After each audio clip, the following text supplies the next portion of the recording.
Hey everyone, welcome back to the Weekly Awakening Podcast. This is your host, Cosmic Colleen, back with another weekly astrology update. This is episode 273. We are the second week of the eclipse portal, and we are now headed towards clarity, solution, and more understanding, like I promised last week. Today should feel a little bit clearer than last week did. But on today's episode of the shit that I got myself into with this eclipse that's really been happening in my chart strongly, yesterday, my battery died. It was gone. I knew it was totally gone. And I called my babysitter to come over and help jump me. And we were just lollygagging around, and we go to do it, and she has a new car, and she's like, I don't know how to do it. Like, where do I put this on my car? So I'm looking for her battery. We don't call anyone. I look down. I put hers on first. I go to put, I took my best guess. There was no plus. There's no minus. On mine has like a red and a black. I go to put mine on, and all of a sudden it just caught fire. Like, boop, boop, boop, lit, smoke. And I was like, oh my God. And Tina was like, oh my God. And I was like, oh my God. I don't do well in fire situations, honestly. I've had like 3 different times where like a surprise fire happens around me, and that's one way I don't think fast. I just like freeze a little bit. And I was like, okay, I'm going to call 911. So I call 911, it's smoking. And Tina's like, I'm taking it off of mine before, because hers then starts smoking too. And she grabs it, like rips it off. And they're like, on 911 is like, don't touch it, step away from the car. And then I was like, Tina, all right, well, get mine, take mine off. They're like, no, tell her to step away from the car. Luckily, hers ripping them off, it stopped it, but the whole fire department showed up. We were like giggling like little girls. I felt embarrassed. I was like, so I'm happy it all worked out, but I was totally freaked out. A big mishap. I like to think this is like where the nodes happen, that it's not always such a, I feel like if this would have been eclipse happening in like Scorpio, my whole car would have blown up. But I feel like having it a flexible sign, we worked out and we changed our future. Both of our cars are okay. So, I just like to let you guys in on some funny stories that happened to me during this eclipse time, amongst other more serious things. But hey, that's just life. So Monday, September 15th, 11:03 p.m., that was yesterday, Venus in Leo, sextiles Mars in Leo. But in the late degrees of those two signs, I'm going to talk about that because mostly my info is for my flexible, mutable astrology placements, but I do have a little bit for my cardinal and fixed placements at the beginning of this episode. Wednesday the 17th, 1:47 p.m. East Coast time, Mercury in Virgo will oppose Saturn retrograde. Mercury is on its way out of Virgo and then will move into Libra 6:05 a.m. on Thursday the 18th. Also on Thursday the 18th at 6 p.m., Mercury in Libra will oppose Neptune in retrograde in Aries Friday the 19th. Monday in Mercury in Libra will trine Uranus retrograde in Gemini 12:52 a.m. Friday the 19th we'll have Venus ingress into Virgo 8:39 a.m. The moon will then ingress into Virgo right before at 8:23 a.m. and then we'll begin the solar eclipse energy. The Virgo eclipse happens Sunday the 21st at 3:54 p.m. The Virgo eclipse will also oppose Saturn retrograde in Pisces. So we're going to talk more, but like I said, we are headed towards clear, concrete understanding in ourselves and knowing what to do. So let's break down this energy and see what's in store. I feel like eclipses, again, happening for my mutable signs, just to make you guys feel better, they always bring bouts of confusion rather than more confusion, I feel like, when they happen in the mutable signs rather than in the fixed signs where things tend to be more concrete or black or white. Just like I said, had this been like a more fixed sign eclipse, I feel like my whole car would have blown. But the fact that it's happening in a mutable sign, it always brings more flexible answers, but that does create more confusion, which kind of was like yesterday. I was like, wait, what do I do? Where do I go? What's happening? That, like I talked on at last week's episode, I gave you a little bit more into it, the differences between Mercury and Jupiter, the two rulers of this eclipse season. And again, it's because the mutable energy has many different mindsets, and that mutable energy can take on many different mindsets, and it feels almost like with this eclipse, you're changing your mind every other day. You want this, then you don't want this, you aren't sure, you're going back down, you're changing your mind, not again, not really taking action of any kind, just going back and forth in that mind of yours, especially last week, my mutable placement. So, like I said, this week's transits are going to be uncovering a little bit of that confusion wave that has been playing out in your mind. So, Now, keep this in mind. The next eclipse in this eclipse cycle is March 3rd, Pisces season 2026, and it's a total lunar eclipse in the sign of Pisces. So whatever has been playing out for you during this time certainly is going to be coming back in full circle springtime. And then again, August 28th, when 2026, and we'll have another lunar eclipse in the sign. We have the lunar eclipse in the sign of Virgo in the springtime, and then the lunar eclipse in Pisces again at the end of August, which is Virgo season. And this is going to basically end this eclipse season out. So we still have about another year from now of the eclipse puzzles and pieces coming together, ebbing and flowing. And still with these eclipse seasons, it can be, like I said, tiny little dominoes effect that when we look back at the end of these 19 months, everything will make sense. So let me give a little shout out horoscope to Venus and Leo sextiling Mars and Libra. I know it's been a lot of talk for my mutable energy, like I said, over the last few weeks, but my cardinal fixed placements, here's a little preview, because we are moving back into y'all's horoscope. We're going back into that time. Okay, so for my fixed signs, here's a preview, because like I said, we're moving back into y'all's horoscope. Gaining confidence back, a spark, or getting your groove back is going to begin with the sextile. We begin something, plant the seeds of intention, and it's going to be around getting our spark back, getting our self-confidence back, getting our self-worth back. This is getting the desire to open yourself back up to intimacy within love, friendship, family. This intimacy will get much easier with time, but it will also build during this time as well. It will grow to something really, really beautiful one day. So whatever plays out with this, especially Mars entering Scorpio, we got Venus entering Virgo, we have Mercury entering Libra. We are now getting that groove back. Another thing that's happening for y'all, like I said, is Mercury will enter Libra on the 18th. And let the chattiness begin. Libras are so chatty. That's why they get along very well with Geminis. That's why they try and the other air sign Aquarius. But they were very more annoyed with this year having Mars in the sign of Libra. So I know my Libras definitely welcome the departure on Monday 22nd when Mars ingresses into Scorpio.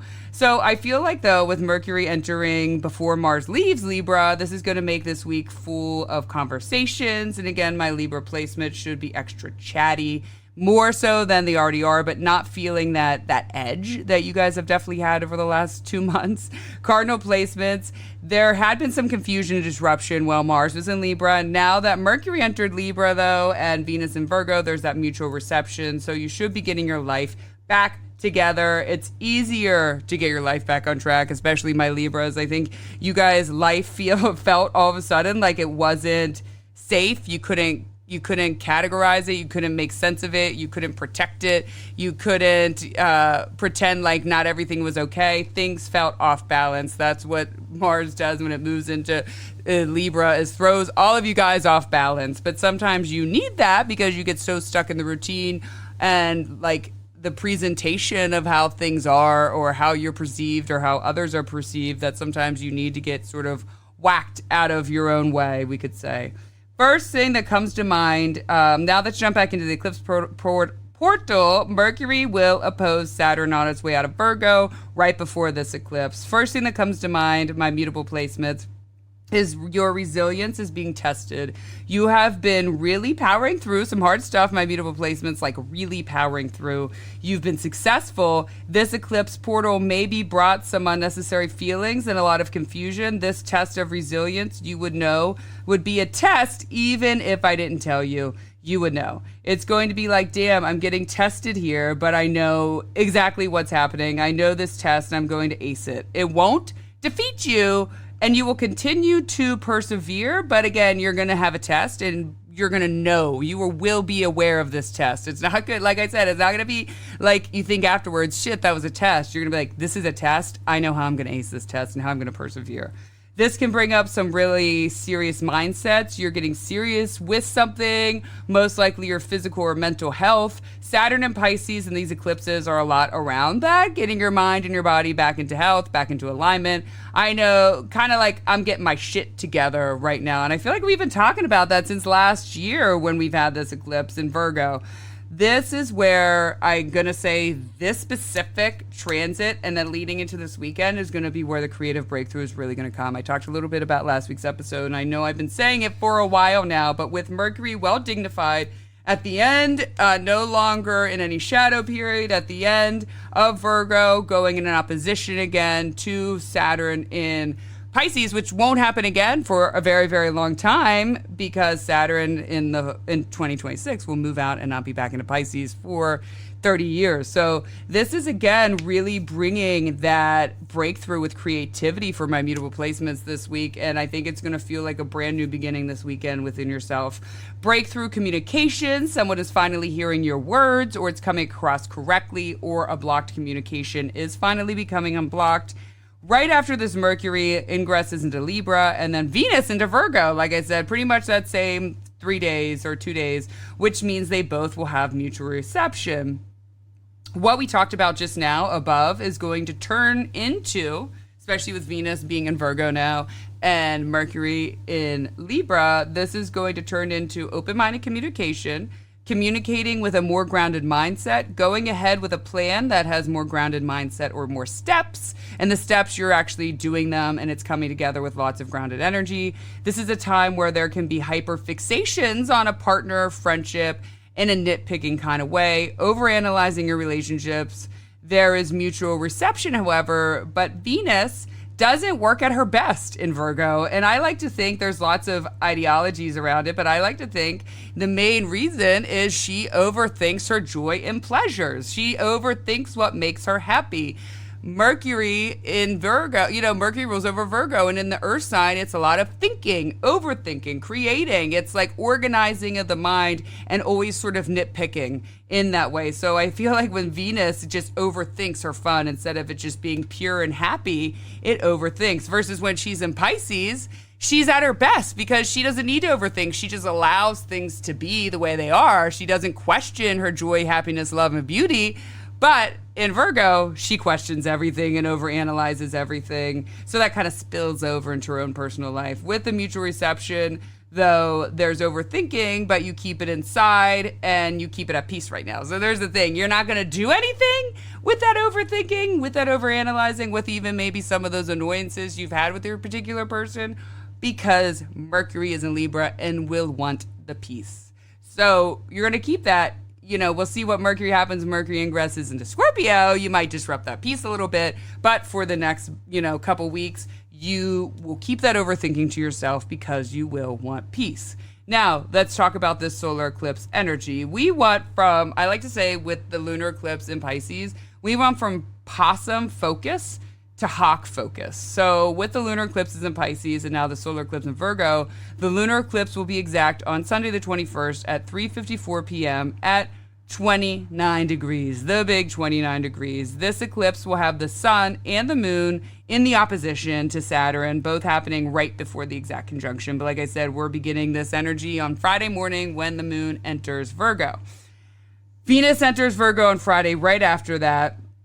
So the beginning of the solar eclipse magic is going to happen. Now, we're getting to the end of the crazy new moon solar eclipse. And again, a month ago, we had the first new moon in the sign of Virgo. This eclipse, though, is happening with the south node, which means the energy is exiting. So if you guys don't know, there's 4 types of eclipses. There is the lunar eclipse and the solar eclipse happening with the south node. And then there's the lunar eclipse and the solar eclipse happening with the north node. So that's 4 different types. So this is a new moon. However, it is happening with the south node, which naturally means energy is exiting. And I'm going to talk a little bit about the south node to give you guys a deeper understanding. The end of this eclipse portal is just going to make sense. Like I said, this is coming to a conclusion or bringing some closure because you now know how to move forward with the fuckery from 2 weeks ago. Oh, like I said, Mercury and Libra, you may be keeping your mouth shut for the peace for a little bit while you're overanalyzing your life, while you're overthinking, and you may disrupt that peace in about a month from this eclipse. Let's just keep that in mind. So This new moon eclipse, again, is happening in the South Node. The nodes give and the nodes take away. It's really about how our karma plays out and shows us. So let's talk more about the South Node. The South Node is called the Dragon's Tail. In Hinduism and Vedic astrology, they call it the Dragon's Tail. Or Ketu. And so that is also the Hindu, and we're going to talk about that story. So it can enlighten you, the South Node, to ways you are harming your life. What tempts you, like drugs, sex, rock and roll, those things are good, but good in moderation, and too much can be damaging. A solar eclipse like this with the South Node can show your activities, your mindsets, what you're doing, and what you need to improve your life, which seems to be one of the biggest themes with this since we had really last September, but especially since we had the spring lunar eclipse in the sign of Virgo. The South Node, you can sometimes expect bad habits, compulsive behaviors, fears, phobias, nightmares, all belonging to the South Node. But talking about Saturn, the South Node feels a lot like to me like Saturn. You know, it's the same where the South Node, the biggest rewards and the biggest spiritual development, the biggest clears of karma come from the South Node, just like they do from Saturn, and from conquering those karmic issues that show up. My beautiful placements the last 2 years leading the ups and downs, leading us up to this eclipse, has been a lot around fighting those addictions, fighting those impulses, fighting those things that hold you back from being your greatest self, and, what is taking you off your path from your highest spiritual development. The South Node is a point of loss, detachment, reincarnation, liberation, and the liberation from the earth plane. So I'm going to leave you with this Hindu version story of the Rahu and Ketu, the dragon's head, and the dragon's tail, which began in Hinduism. Now, the Hindus, they tend to think that it's all bad, right? Like that both are bad, both are considered malefic. The modern Eastern, us over here, we tend to think that the North Node is all good and the South Node is all bad. I like to think it's a mixture of both, right? We have that spiritual development that comes from the South Node, but at the same time, in the North Node, you can have insanity because too much energy comes in. So I think both play out. But I want to read you, because I know you guys have probably heard of, when referring to the South and North Node, North and South Node, referring to them as the dragon's head and dragon's tail. I have this book that I love called the Lunar Nodes, Your Key to Excellent Chart Interpretation, written and illustrated by Judith Hill. And Judith Hill really has a lot of wonderful examples in here, and also talks about like what other astrologers, ancient astrologers, Hindu time, what they all say. So I'm going to read you about where do we go. In the Hindu system, this is a story of how dragon's head and the dragon's tail came to be. When Lord Vishnu was passing out the potion of immortality to the gods, a big demon snuck into the room and gulped down all the potion. The sun and the moon discovered he had done this and told Lord Vishnu, who then had the demon cut into two. But since the demon had already drunk the potion of immortality, he could not be killed, and instead he became two creatures, one with the head and no body, and the other with the tail and no head. The pair forever attempt to swallow up the sun and the moon, which explains why every time the moon and the sun line up near one of these points, you get an eclipse. They are the eclipse points. This is why the Hindu system, the nodes are considered the most powerful malefics in the chart, especially Rahu, the North Node, the head. Also, the nodes are considered the only forces capable of overcoming the sun and the moon to this degree. Therefore, they are extremely strong and not to be neglected. I have always held that one can give a perfectly sound reading using nothing more than the natal nodes, transit nodes to natal positions, and transit planets to natal nodes, plus recent eclipses. K2, it was considered the point of reincarnation, detachment, and it's considered, like I had said above, the point of loss. It assists with allowing us to head towards liberation by teaching us the impermanence of all matter. The resulting pain and sorrow are not bad in the Hindu religion. They are predictable effects of attachment to impermanence. Whew! How about that? So obviously back then, when with eclipses, this is sort of the fairy tale they told in describing the eclipse points and what happens. But I want to say that again because I think here we do associate so much of bad, like we said, when it's really, like I've talked about this on many episodes, the attachment to what is impermanent. Nothing is permanent. So I'm going to say this one more time. It assists us towards liberation by teaching us the impermanence of all matter. The resulting pain and sorrow are not bad in Hindu religion. They are predictable effects of attachment to this impermanence. So anything that leaves you, anything that is gone, is teaching you attachment, and that's detachment. And if you want true liberation, if you want true freedom, practice detaching, because we are attached to so much stupid shit. It's causing us all this pain. So again, to end this eclipse season, we gain a deeper understanding. In order to be free, we must detach. We must detach from this fake's not the right word, illusionary importance and this illusionary attachment that we place on things, because again, nothing is permanent. I love you all. Happy eclipse season, and I will be back next week.